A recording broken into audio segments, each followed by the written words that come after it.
Hello everyone. आज के इस वीडियो में हम पूरे इंटरनेट को बहुत अच्छे से एक्सप्लेन करेंगे।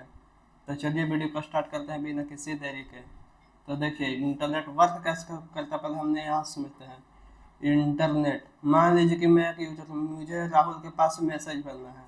तो मैं अपना व्हाट्सएप खोल लूँगा और उस पर हाई लेके उसके पास भेजूंगा। तो वो प्रोसेस कैसे करते हैं हम समझते हैं। जैसे मान लीजिए कि आप यहाँ से हाई भेजे, तो मेरे मोबाइल से डाटा पॉकेट्स के फॉर्म में निकला और टावर रिसीव किया, जो आसपास मतलब जो नेटवर्क है वो रिसीव किया।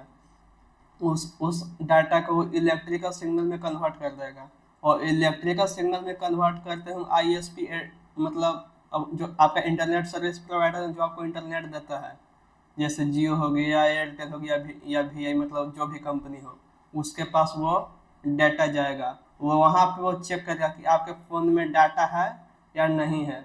आपके फ़ोन में डाटा होगा तो वो फॉरवर्ड हो जाएगा, और वहाँ पे वो देखेगा नेट होगा तो फॉरवर्ड कर, नहीं तो वो वहीं पे रोक देगा। इसे चलाना है या नहीं चलाना है सब वही डिसाइड करता है आईएसपी।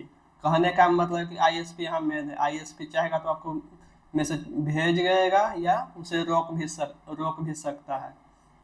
ऐसे हम और अच्छे से एक्सप्लेन हम करते हैं। जैसे मान लीजिए कि अब जैसे आप google.com लिखें, जैसे आप मोबाइल अपने google.com लिखें, तो ये सीधे आपको पैकेट के फॉर्म में निकलेगा। सीधे जो आस पास के जो टावर होगा वहाँ पे ये रिसीव होगा। वहाँ से इस डाटा को इलेक्ट्रिकल सिग्नल में कन्वर्ट करके सीधा ये आईएसपी सर्विस प्रोवाइडर के पास लेके जाएगा, और वहाँ पे ये चेक करेगा कि मतलब google.com से मतलब कोई मेरे पास नाम, इस नाम का व्यक्ति है, मतलब मेरे पास ये डाटा है या नहीं।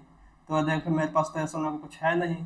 तो एक और पर्सन को बुलाएगा, डीएनएस ने, वो मतलब वो डोमेन नेम सिस्टम, उसका काम ये है कि मतलब वो डोमेन होस्ट करके रखता है, मतलब हर चीज़ का मतलब उसके पास एक आईपी एड्रेस होता है।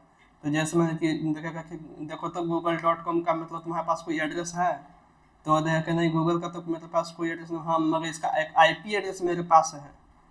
तो वो क्या करेगा कि डीएनएस फिर वापस दे देगा आईएसपी, मतलब इंटरनेट सर्विस प्रोवाइडर को, मतलब डाटा फिर फॉरवर्ड करेगा। फिर आईएसपी में फिर वो उसको सिग्नल के जरिए, मतलब समुद्र के जरिए उसे जो सर्वर में मतलब google.com से मतलब जो डाटा से स्टोर होगा वहाँ पे भेजेगा। फिर वहाँ से जो मेन सर्वर वहाँ से वो रिसीव करके उसे क्लाइंट यूजर्स के पास भेज देगा। कुछ इस तरह से हम लोगों का डाटा काम करता है। अब क्लाइंट यूजर्स आपको समझ में नहीं आ रहा हो तो हम इसे और अच्छे से एक्सप्लेन करेंगे, या सर्वर क्या होता है इसे और हम अच्छे से एक्सप्लेन करेंगे अगले वीडियो में।